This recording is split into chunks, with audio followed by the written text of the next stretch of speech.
Salut à tous et bienvenue sur grandprof.org.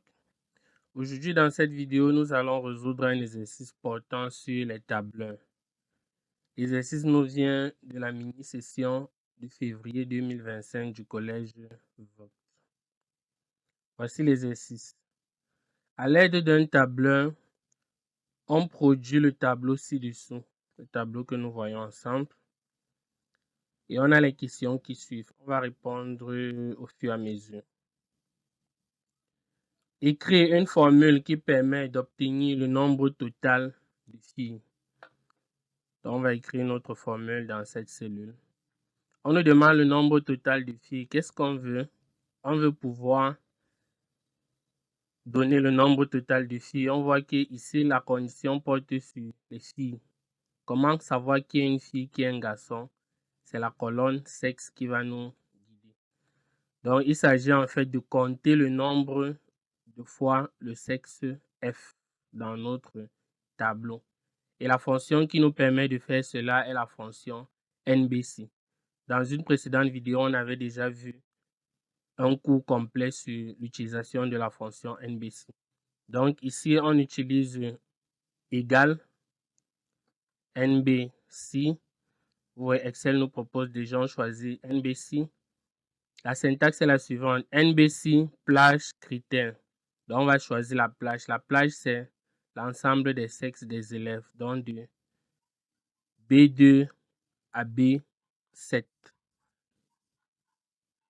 Point virgule, le critère ici, c'est qu'on veut compter les F. Donc, on va mettre F et on referme la parenthèse, on valide. Ici, on voit bien la réponse, c'est 3, qui est bel et bien le nombre total de filles. Si on compte ensemble là, on a Weida, on a Dada et on a Sheila qui sont des filles. Donc, 3 est la bonne réponse. Question 2, on nous demande écrire la formule qui permet de calculer la moyenne de tous les élèves.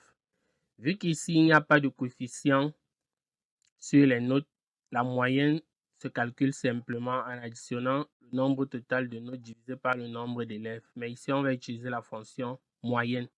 Donc, ici, on place notre signe égal. Moyenne. On nous demande ainsi les paramètres de moyenne. On va sélectionner toutes les notes que nous avons. Donc, de C2 à C7, on referme notre parenthèse et on valide. Donc, la moyenne des élèves est de 11,33. Vous pouvez également faire 17 plus 9 plus 12 plus 11 plus 15 plus 4 divisé par le nombre d'élèves. Le nombre d'élèves, c'est 6. Vous allez obtenir la même réponse. Donc là, on a notre formule pour répondre à la question sur la base des formules. Moyenne C2 à C7. Question 3. Écrire la formule qui permet de calculer la somme des notes des garçons.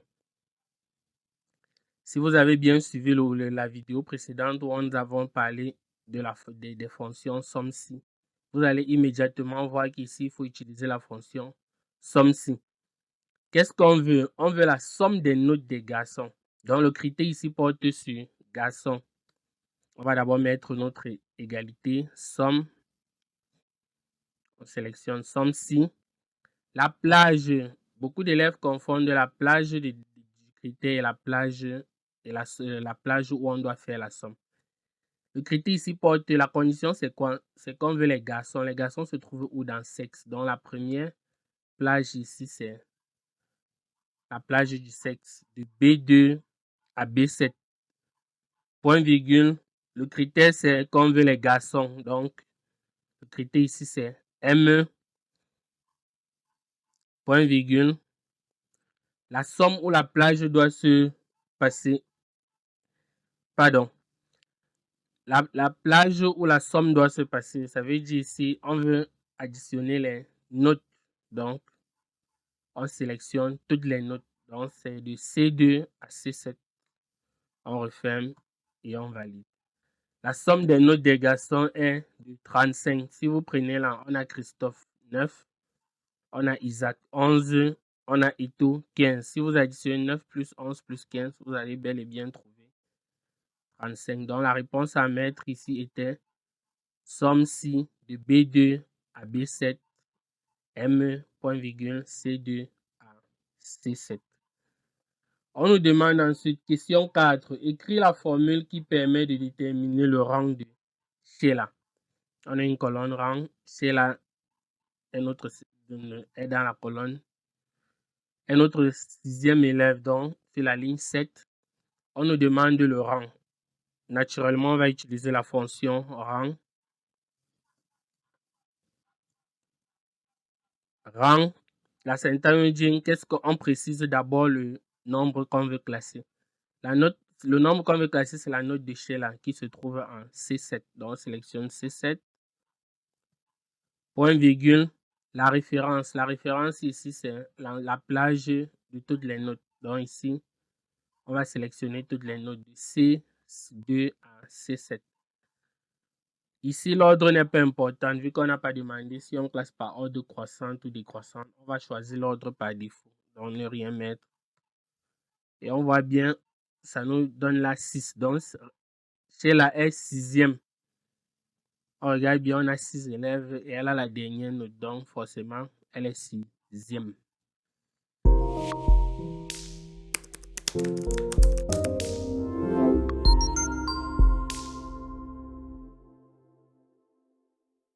Passons maintenant à la question 5. On nous dit, on veut déterminer la décision.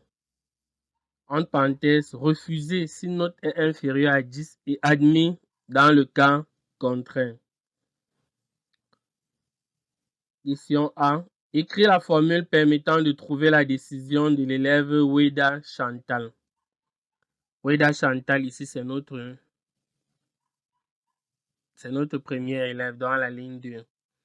On nous demande de trouver sa décision. Ici, vu qu'on a deux options, refuser ou admis, on va utiliser la fonction si. Égale si.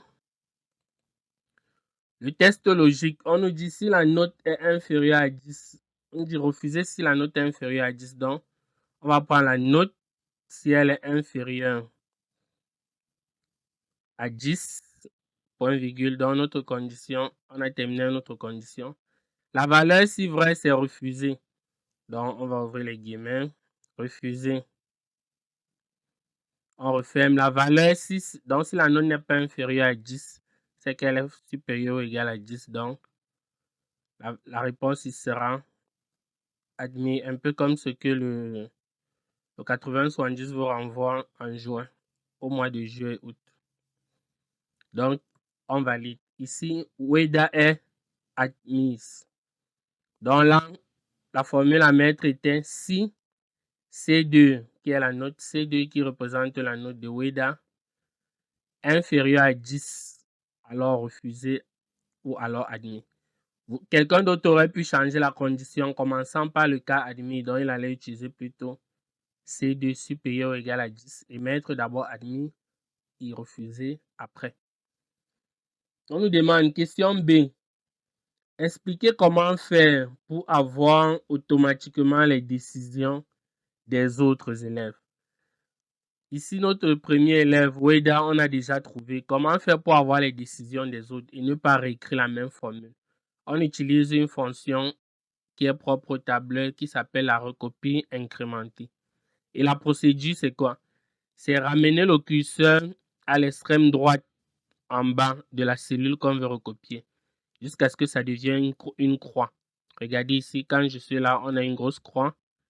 Ici, là, la croix est plus mince. Donc, on est au bon endroit. Là, on clique, on maintient et on prolonge jusqu'à où on veut recopier. Et on lâche.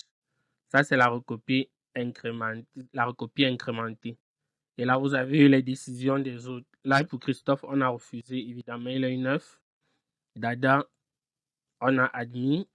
Admis pour Isaac. Admis pour Eto. Refusé pour Sheila. Donc, c'est ce qu'on appelle la recopie incrémentée. Comme dernière question, on nous dit écrire la formule qui permet de déterminer la plus petite note. On va mettre notre résultat ici. La plus petite note, la fonction qui permet de trouver la plus petite note est la fonction min. qui nous permet de trouver le plus petit élément dans un ensemble d'éléments. Min ayant choisi juste la plage de notes, donc on lui donne l'ensemble des notes, il va nous renvoyer la plus petite. Donc min de C2 à C7, on referme et ça nous donne là 4. On voit bien que parmi toutes les notes que nous avons ici, la plus petite note c'est 4. Merci d'avoir suivi cette vidéo et à la prochaine pour d'autres contenus. N'oubliez pas, sur le site grandprof.org, vous pouvez trouver les cours détaillés sur l'utilisation de chacune des fonctions avec des exemples précis. À la prochaine pour une autre vidéo. Merci.